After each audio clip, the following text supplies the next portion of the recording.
السلام علیکم ورحمۃ اللہ وبرکاتہ. جب تک اپروو ہوتا ہے ڈیپ بریدنگ کر لیتے ہیں. ٹھیک ہے.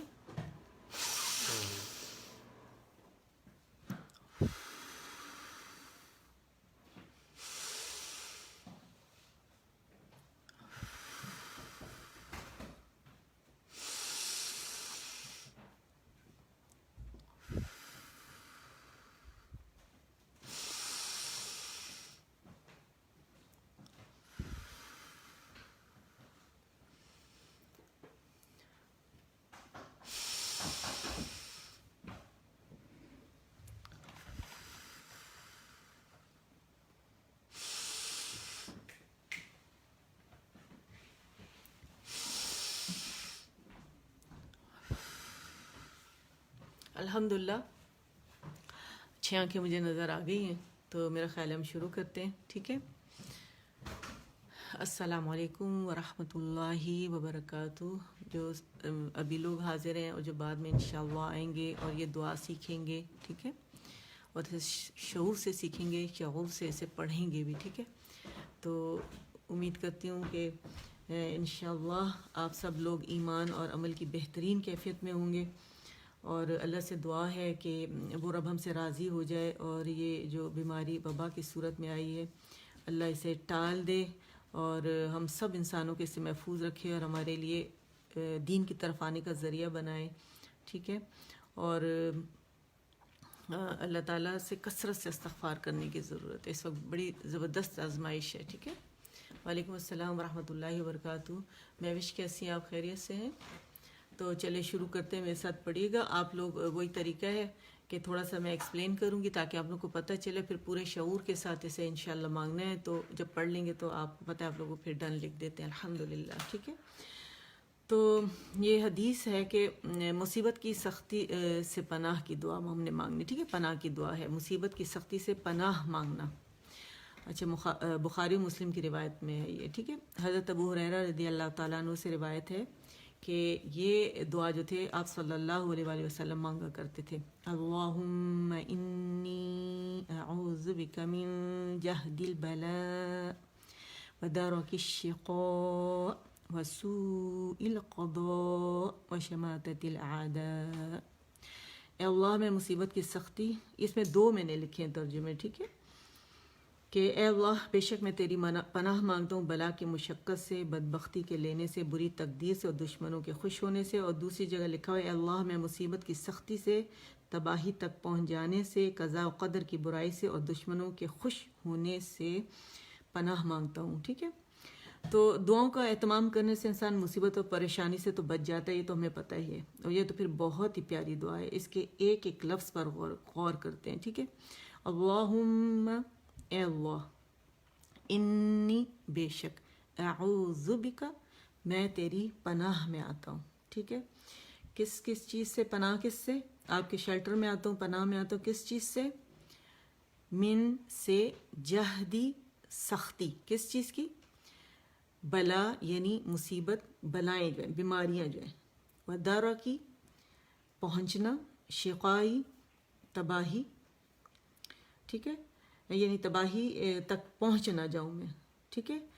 وسوئی، سو کہتے ہیں برائی کو، قضا کہتے ہیں بری تقدیر، یعنی قضا اور قدر کی بری جو وہ ہے برائی جو ہے. ٹھیک ہے. یعنی بری تقدیر سے، برائی سے. وشماتتی، اور شماتہ کہتے ہیں خوشی کو. کس کی؟ اعداء، دشمنوں کی. ٹھیک ہے. تو اس کو ہم دیکھتے ہیں کہ اس سے کیا مراد ہے. تو پہلے ایک دفعہ دوبارہ اس کا ترجمہ پڑھ لیتے ہیں کہ اللہ، میں مصیبت کی سختی سے، تباہی تک پہنچ جانے سے، قضاء و قدر کی برائی سے اور دشمنوں کے خوش ہونے سے پناہ مانگتا ہوں. تو کیا پتہ چلا؟ کتنی چیزیں ہیں؟ جہد البلائی ودرک الشقائی وسوء القضائی وشماتت الاعداء. ٹھیک ہے. تو آپ دیکھیں 4 چیزیں لکھی اور چاروں چیزیں کس قدر ضروری ہیں. پہلی بات ہی کیا آ گئی؟ مصیبتوں کی سختی. ٹھیک ہے. آج کل مصیبت تو پڑی ہوئی ہے، سختی بھی ساتھ ساتھ ہے کہ گھر میں قید ہوئے ہیں نا. ایک تو ہوتا ہے کہ مصیبت آ گئی تو پھر مشکل میں پڑے.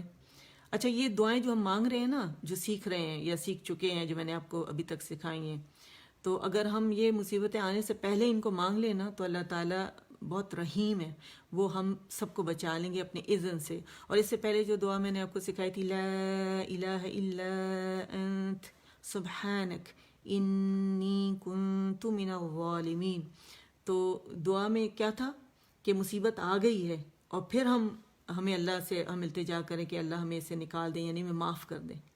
تو کیا پتہ چلا کہ ہم میں سے ہر وقت ہر کوئی نہ کوئی کسی خطرے کا سامنے مطلب خطرے کا سامنا کر رہا ہے۔ یہ سمجھ لیں کہ کوئی نہ کوئی کسی نہ کسی خطرے کے سامنے ہے، یا کوئی خطرہ اس کا سامنا کر رہا ہے۔ جیسے آج کل آپ دیکھیں ہم گھروں میں قید ہیں نا، اور اس کے علاوہ اگر آپ دیکھیں جیسے ہم گاڑی میں روز جو ہے، چھوٹی سی مثال سے اگر ہم دیکھیں کہ روز گاڑی میں ہم جاتے ہیں جاب پہ، پھر ہم واپس آتے ہیں اور ہم دیکھتے ہیں ایک دم سے گاڑی رک گئی، پنکچر ہو گئی ہے نا، تو یہ بھی ایکچولی ایک مصیبت ہے نا۔ اور اس طرح کی مطلب چھوٹی مصیبت نہیں، بہت بڑی لگنے لگتی ہے، کیونکہ ہم کسی مصیبت کے لیے تیار نہیں ہوتے ہے نا۔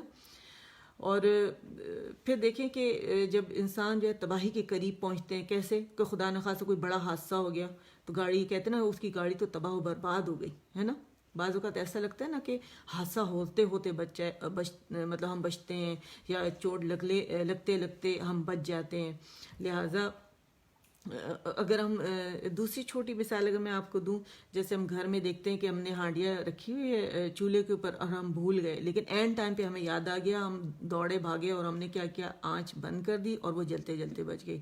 دوسرا جیسے ہم نے دودھ رکھ دیا، اکثر دودھ کے ساتھ تو یہی ہوتا ہے، وہ ابل رہا ہوتا ہے اور ہمیں اچانک یاد آتا ہے، جاتے دیکھتے ہیں تو وہ گرنے ہی والا ہوتا ہے کہ ہم اسے بند کر دیتے ہیں، تو وہ بھی سمجھو گرنے سے بچ گیا۔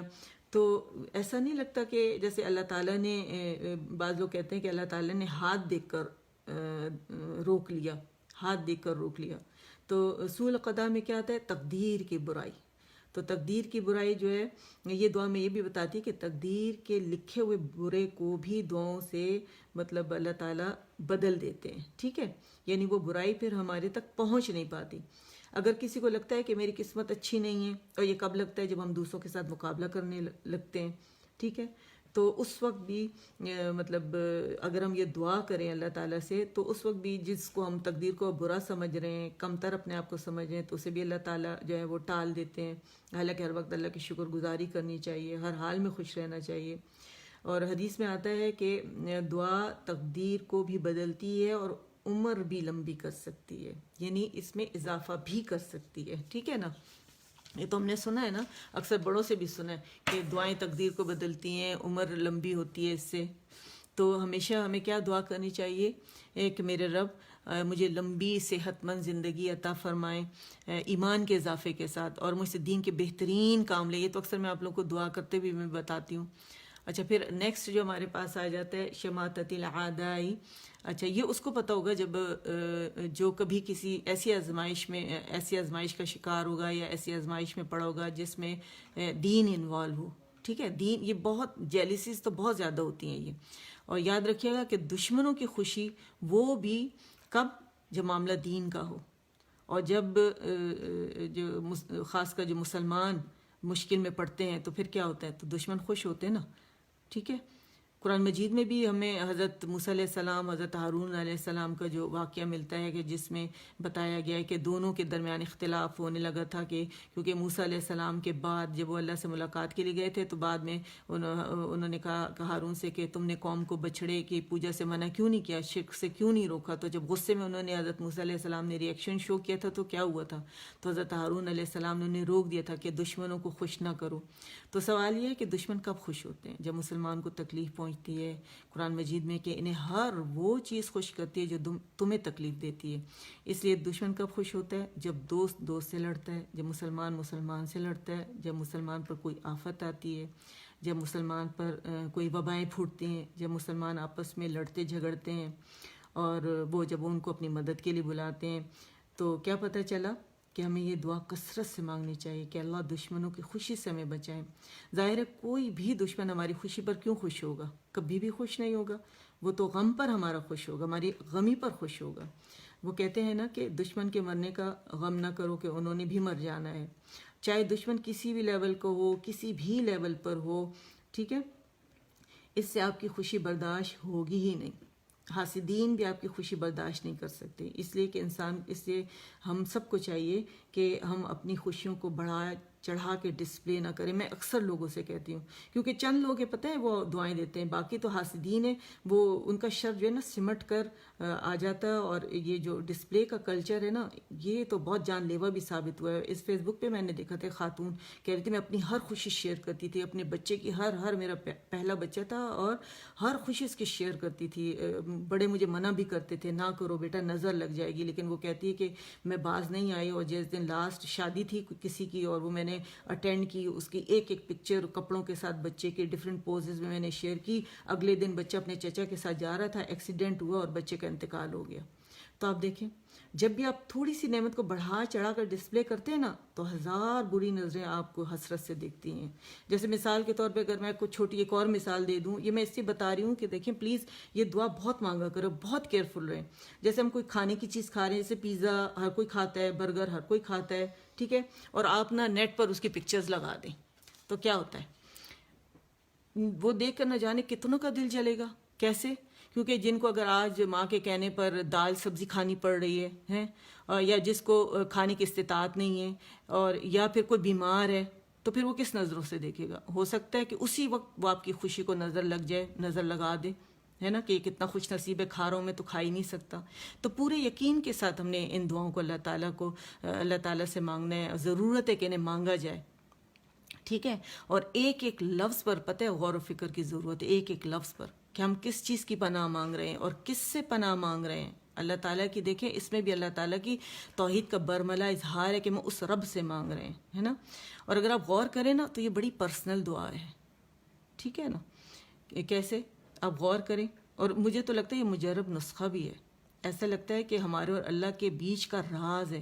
کئی دفعہ انسان زندگی میں بہت سارے ایسے موڑ پہ کھڑا ہوتا ہے کہ بہت ساری اس کے پاس باتیں ہوتی ہیں کسی کو کہنے کے لیے تو کہہ نہیں سکتا، کسی سے وہ کسی کو کچھ بتانا چاہتا ہے تو بتا نہیں سکتا، کسی سے کچھ پوچھنا چاہتا ہے تو پوچھ نہیں سکتا، کسی سے مشورہ مانگنا چاہتا ہے تو وہ مانگ نہیں سکتا. ایسے حالات ہوتے ہیں. تو یاد رکھیے کہ یہ بہترین دعا ہے، بہترین دعا. اس وقت آپ یہ دعائیں مانگیں، اے اللہ تو مجھے جانتا ہے، بس مجھے تو تیرا ہی سہارا چاہیے. مگر یاد رکھیے گا کہ پھر وہی بات آ گئی کہ تعلق مضبوط ہو بیچ میں، ٹھیک ہے، کہ ویسے تو ہم اللہ کو یاد نہ کریں اور نہ تعلق مضبوط ہو ہمارا. ویسے تو اللہ تعالیٰ نے ہر وقت دروازے اپنے کھلے رکھے ہوئے ہیں، ٹھیک ہے. یہ انسان کی کمزرفی ہے کہ وہ اللہ تعالیٰ کو یاد نہیں کرتا، لیکن یہ کہ تعلق مضبوط کرنے کی بہت زیادہ ضرورت ہے. اگر اللہ سے تعلق مضبوط نہیں ہوگا، یعنی ہمارا اس پر بھروسہ ہی نہیں ہوگا، تو پھر ہم ایک دعا کیا، ہم تو ایک پارہ بھی نہیں پڑھ سکتے، ٹھیک ہے. تو جب بھی ان دعاؤں میں نا اللہ کا نام آئے، لفظ اللہ یا اللہ کی کوئی صفت آئے، تو پتہ اس پہ بہت زیادہ غور و فکر کرنے کی ضرورت ہے. تو چلے پھر ہم کرتے ہیں اس دعا کو مانگتے ہیں اللہ تعالیٰ سے، صحیح طریقے سے پڑھنا سیکھتے ہیں، ٹھیک ہے. یہ تمہید باندھنا اس لیے ضروری تھا ایکسپلین کرنا، تاکہ آپ باشعور لوگ ہیں اور شعور کے ساتھ مانگیں، ٹھیک ہے. چلیں. اللہم، اللہ باریک، اللہم انی اعوذ بک من جہد البلاء. یہاں اخفا کریں گے، ٹھیک ہے. من جہد البلاء، حمزہ ساکن ہوگا. ودرک الشقاء، اور میں تھوڑا ایگزیجریٹ کر کے حمزہ ساکن آپ کو بتا رہی ہوں کہ حمزہ ساکن کریں گے، ٹھیک ہے. وسوء القضاء وشماتة الأعداء، ٹھیک ہے. دوبارہ پڑھتے ہیں. اللہم انی اعوذ بک من جہد البلاء ودرک الشقاء، ودرک الشقاء وسوء القضاء وشماتة الأعداء. ایک منٹ میں چیک کر کے آتی ہوں، میں نے لگتا ہے کوئی گڑبڑ کی. ایک منٹ.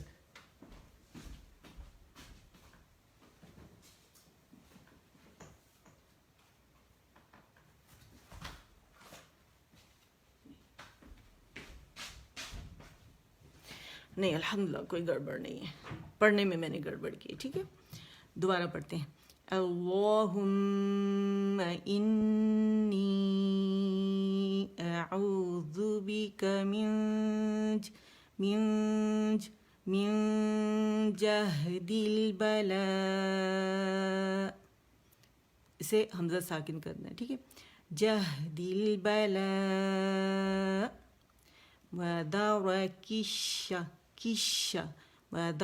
الشقاء وسوء القضاء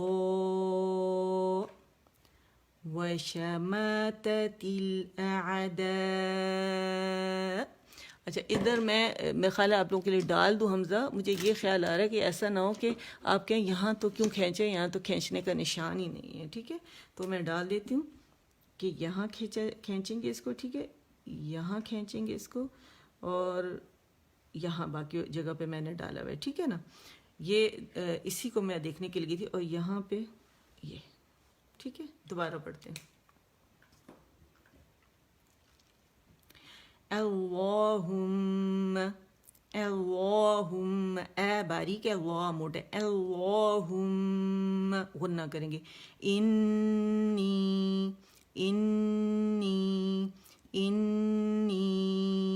اعوذ بک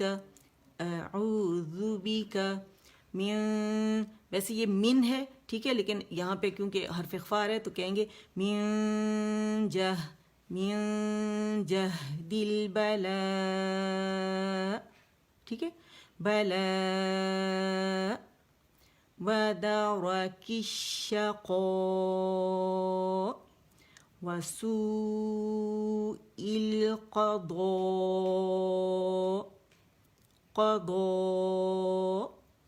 وشماتة الأعداء، ٹھیک ہے، دوبارہ پڑھتے ہیں۔ اللہم انی اعوذ بک من جہد البلاء ودرک الشقاء وسوء، یہ کمپلیٹ رولنگ ہوگی، جہاں بھی آئے گا پیش واو وہاں کمپلیٹ رولنگ ہوگی، ٹھیک، وسوء القضاء وشماتة الأعداء، ٹھیک ہے، ایک دفعہ اور پڑھتے ہیں۔ اللہم انی اعوذ بک من جہد البلاء ودرک الشقاء وسوء القضاء وشماتة الأعداء، ٹھیک ہے، حمزہ آخر میں جو آئے گا یہ باریک ہوگا، اسے موٹا نہیں کریں گے، ٹھیک ہے، تو اسے خوب پریکٹس کیجیے گا، دوسرے لوگوں میں بھی یہ دعائیں جو آپ پھیلائیں تاکہ صحیح صحت کے ساتھ پڑھیں اور ہماری روح پر اس کا صحیح اثر بھی ہو، ٹھیک ہے۔ تو اچھا اس کو بہت زیادہ میں نے ڈیٹیل میں آپ لوگوں کو ایکسپلین کیا تاکہ آپ لوگوں کو پتہ چلے کہ کن چیزوں سے بچنا ہے ہمیں، ٹھیک ہے۔ سبحان ربک رب العزت عما یصفون وسلام علی المرسلین والحمد للہ رب العالمین۔ السلام علیکم ورحمۃ اللہ وبرکاتہ۔